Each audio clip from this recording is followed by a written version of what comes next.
Oi, irmãos, graça e paz. Como todos sabem, né? Todas as segundas-feiras os intercessores se reúnem na igreja, né, para estarmos orando, compartilhando as nossas dificuldades, um orando pelos outros e por todos que nós conhecemos. Mas, como aqui em Mauá foi restrito o horário do funcionamento das igrejas, hoje teremos que continuar online. Mas nós cremos que o Espírito Santo está em todos os lugares, está no templo, está aqui conosco nos nossos lares, né? Quando nós nos entregamos e desejamos realmente que Ele atue em nossas vidas e que Ele possa fazer grandes obras, né?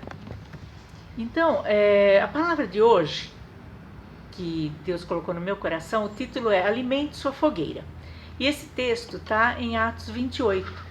Mas antes de ler propriamente o texto, eu vou só dar uma pincelada para vocês entenderem, né? Alguns que ainda não sabem, o que estava acontecendo. Paulo, ele estava sendo levado para Roma. Na verdade, ele foi preso em Jerusalém por pregar a palavra, né? E foi acusado injustamente de estar profanando o templo. Eles diziam que ele estava levando gregos para o templo e era contra a lei deles. Mas isso aí foi forjado e ele acabou sendo preso e acabou colocado num navio para ser levado para Roma. E junto nesse navio tinha outros prisioneiros com ele. Junto com ele tinha outros prisioneiros. E durante esse trajeto houve assim uma grande tempestade, um vento muito forte e começou a querer afundar esse navio. E os soldados ficaram apavorados e quiseram matar os prisioneiros com medo que nessa confusão eles viessem a fugir. Mas Paulo falou para esses soldados: fiquem tranquilos, nenhum de vocês vai morrer. Foi-me revelado, né, por um anjo de Deus, que enquanto todos estiverem aqui nesse navio, estivermos juntos, e eu estiver com vocês, nenhuma vida se perderá. E aí eles creram, porque já tinha acontecido alguns outros fatos. Depois vocês leem o capítulo 27, que vocês vão entender o que eu estou falando. E ficaram no navio, e esse navio acabou chegando perto de uma ilha, e ali ele começou a naufragar, mas deu para eles se jogarem no mar, e uns nadando, outros agarrados a tábuas, chegaram a essa ilha. E agora nós vamos chegar ao nosso texto, né? Atos 28, eu vou ler de 1 ao 6, que diz assim: E havendo escapado, então souberam que a ilha se chamava Malta, e os nativos usaram conosco de grande humanidade, porque acendendo uma grande fogueira, nos recolheram a todos por causa da chuva que caía e por causa do frio. E havendo Paulo ajuntado uma quantidade de gravetos e pondo-os no fogo, uma víbora, fugindo do calor, lhe agarrou a mão. E os nativos, vendo a víbora pendurada em sua mão, diziam uns aos outros: certamente este homem é homicida, visto que, escapando do mar, a justiça não o deixa viver. Mas, sacudindo ele a víbora no fogo, não sofreu nenhum mal. E eles esperavam que viesse a inchar ou cair morto de repente, mas tendo esperado já muito e vendo que nenhum incômodo lhe sobrevinha, mudando de parecer, diziam que ele era um deus. Então nós vimos que os nativos fizeram uma grande fogueira, que todos estavam cansados, molhados, que tinham vindo desse naufrágio. E eles foram muito prestativos. Mas Paulo não se acomodou com o fato deles estarem cuidando, e ele começou a ajudar ali. Ele começou a recolher gravetos, madeiras, né, e colocar no fogo. E uma víbora, nesse momento, saiu do meio das madeiras ali, por causa do calor, e agarrou na sua mão. Isso apavorou os nativos, e a princípio acharam que Paulo iria morrer.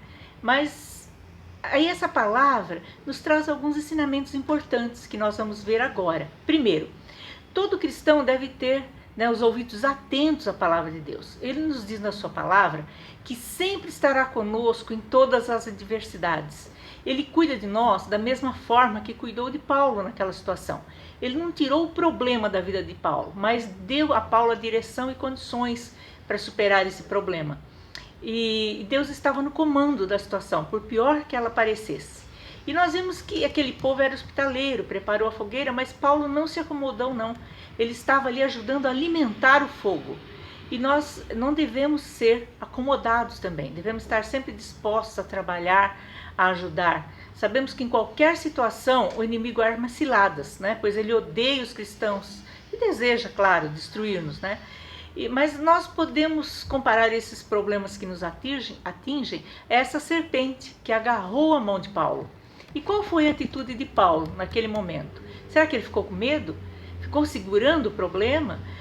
Ficou desesperado pedindo socorro? Não, nada disso. Ele pegou a víbora e lançou novamente do fogo de onde ela tinha saído, né?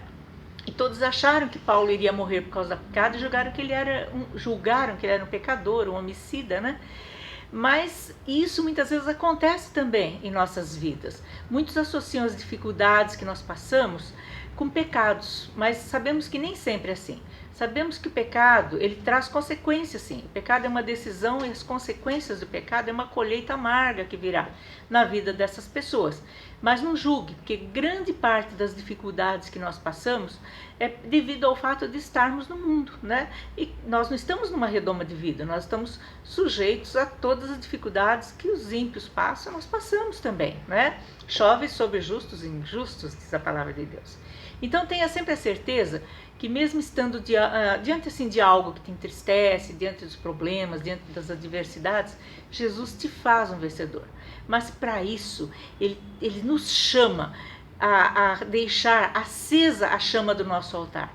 Então, enquanto estivermos alimentando esse fogo, essa chama, enquanto estivermos trabalhando no reino, servindo a Deus com alegria, nenhuma seta do inimigo vai nos atingir. Ele vai jogar seta sim, mas não vai nos atingir. Os gravetos que Paulo foi colocando na fogueira para alimentar aquele fogo, para que o fogo não se apagasse, se tornou tão forte o suficiente para destruir aquela serpente. Aquilo que Paulo alimentou foi o que destruiu a cobra. E nós temos colocado os gravetos em nossa fogueira? Temos buscado a Deus? Temos alimentado a nossa vida espiritual? E Paulo, cheio do Espírito Santo, depois desse episódio, continuou fazendo a obra de Deus. Vimos isso na sequência do capítulo 28, nos versículos 7 e 9, que diz que daí eles foram convidados para ir para uma casa de um homem muito importante na ilha chamado Públio. E esse homem os acolheu, os hospedou. Estando nessa casa, Paulo soube que o pai de Públio estava muito doente.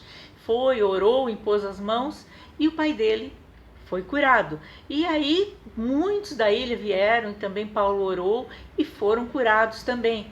Então o que nós vimos? Que Paulo, mesmo injustiçado, mesmo prisioneiro, mesmo náufrago, ele tinha prazer em fazer a obra de Deus. Ele foi acolhido naquela casa, tinha do bom do melhor, mas ele não se acomodou não. Ele continuou orando e crendo e tendo misericórdia da vida das pessoas e intercedendo por elas em nome de Jesus. Então esse é o nosso papel hoje, é exatamente isso que Deus quer que nós façamos. Não importa a situação que nós estejamos, nosso papel como cristãos é orar, é interceder pelos que sofrem, pelos necessitados. Deixa Deus te usar, meu irmão, deixa Deus te usar, minha irmã. Seja a boca de Deus na vida das pessoas. E esse é o nosso papel como intercessores. Mas, sobretudo, não deixe de alimentar o fogo do Espírito Santo. Só isso só é possível com a nossa dedicação na palavra de Deus, na oração, na comunhão. Nós sabemos que nas nossas vidas nós teremos muitas batalhas, mas juntos e com Jesus à frente, nós somos um exército imbatível. Temos esse culto de oração às segundas-feiras para orar por nós e pelos que necessitam. Venha fazer parte também, né? Nós cremos que logo a igreja vai estar liberada. Venha fazer parte conosco desse exército, sabe? E também, além de tudo, nós temos um grupo de intercessão no WhatsApp.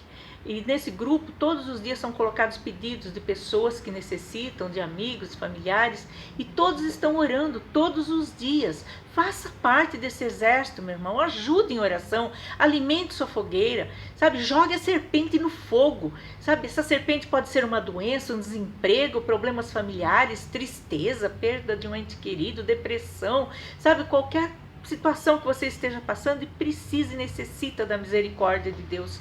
Saiba que o fogo do Espírito Santo pode transformar a tristeza em alegria, a dor em cura, o desespero em paz, e te convida a fazer parte desse grande exército de guerreiros de oração.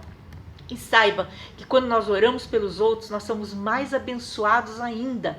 Nós atraímos as bênçãos de Deus em nossas vidas.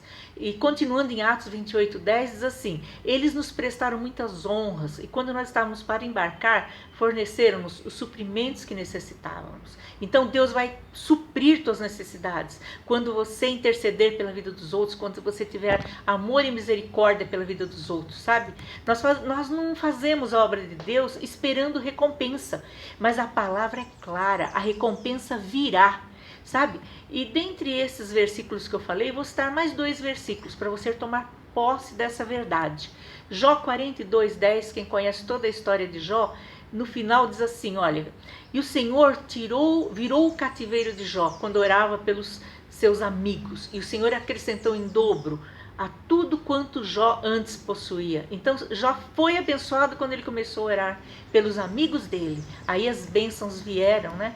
E também Tiago nos orienta em Tiago 5:16. Orai um pelos outros para serdes curados. Prestou atenção? Para serdes curados. Muito pode em sua eficácia a súplica do justo. Então vamos fazer juntos uma grande corrente de oração, crendo que se a oração de um justo pode muito ser feita, imagine a oração de muitos justos. Você foi justificado pelo sangue de Jesus, não foi? Então você é justo, você pode orar e a tua oração vai chegar até o trono de Deus. Ore na certeza que os milagres acontecerão na tua vida e na vida de todos. Ore com fé, alimente a sua fogueira, meu irmão. Seja instrumento nas mãos do Senhor. Ore e seja tremendamente abençoado em nome de Jesus. Eu vou orar por muitas vidas, sabe? Eu não vou citar nomes aqui porque tem muitos precisando e nosso áudio é curto, né? Mas eu queria que vocês estivessem colocando direto diante de vocês a vida da Dani, que ela perdeu o esposo na semana passada. É uma situação muito difícil, né? A perda do Jefferson. Ore por ela para que ela possa ser fortalecida. Ore por todos que estão doentes, né? Nós sabemos de muitos e muitas vitórias já vieram em nome de Jesus. Você sabe quem está precisando. Nesse momento, coloque todos em oração e eu vou estar orando aqui. Feche seus olhos e creia. Senhor Jesus, queremos agora, Pai, colocar diante de Ti todos que estão, Senhor, em leitos de hospitais, com Covid ou outras doenças, Pai, com problemas familiares, com problemas jurídicos, passando por dificuldades financeiras por causa da situação do país. Em nome de Jesus, fortalece essas vidas, Senhor. Entra com providência, que essas pessoas possam sentir o toque do Espírito Santo, ser fortalecidas, Pai. Que eles tenham sede, Senhor, de alimentar a fogueira que é o Espírito Santo de Deus na vida deles. E milagres vão acontecer, Pai. Entra nesses lares, Pai, com providência, onde quer que eles estejam e pelo que eles estiverem orando. E eu creio nos milagres em nome de Jesus. Amém, meu irmão? Você crê também? Então ore, alimente a sua fogueira em nome de Jesus.